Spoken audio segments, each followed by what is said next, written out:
thoughts of Daniel Kebede, General Secretary of the National Education Union. Welcome to you. I'm going to start a bit obliquely, if you don't mind. If you put aside all practicalities, what you're going to say about shortage of teachers, fundamentally, is this a good idea to try and give a broader base for students of that age and also stop the disparagement of technical qualifications?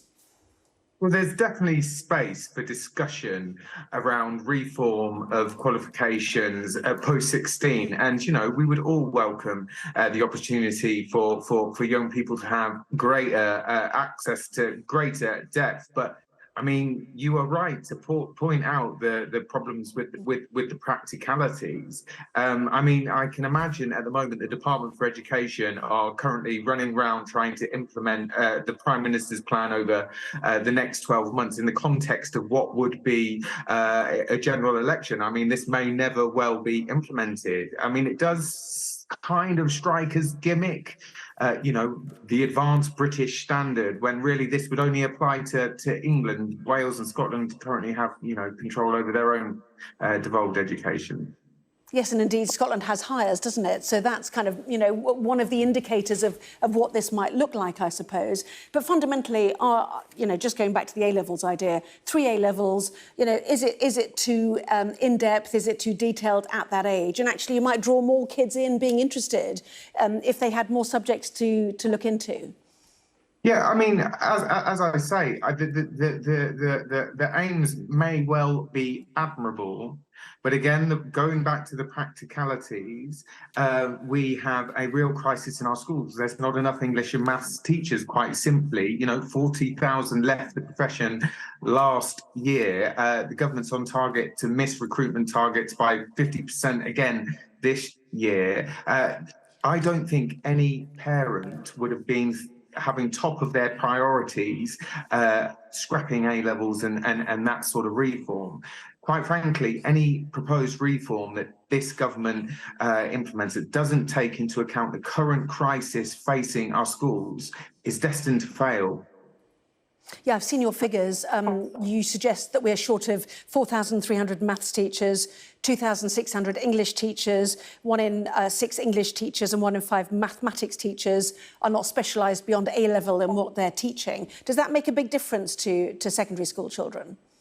Absolutely. Every young person has the right to have access to a fully qualified teacher subject specialist. The government have been talking a lot about minimum service level agreements to trade unions currently, and we would actually like to see one in education.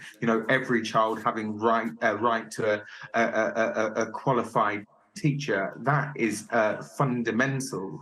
And to solve the recruitment and retention crisis, the government are really going to have to tackle workload, the issues around flexibility, but pay still remains a key problem in the profession. The NFER state that it would take a 16.5% increase in teacher pay just to restore pay to 2010 levels of competitiveness. So, well, what about that 30,000 then that he offered today for the first 5 years of a new teacher's career in core subjects? I'm guessing they mean maths most fundamentally, if that's the biggest shortage. Would that make a difference, do you think, to a young teacher thinking of a specialism?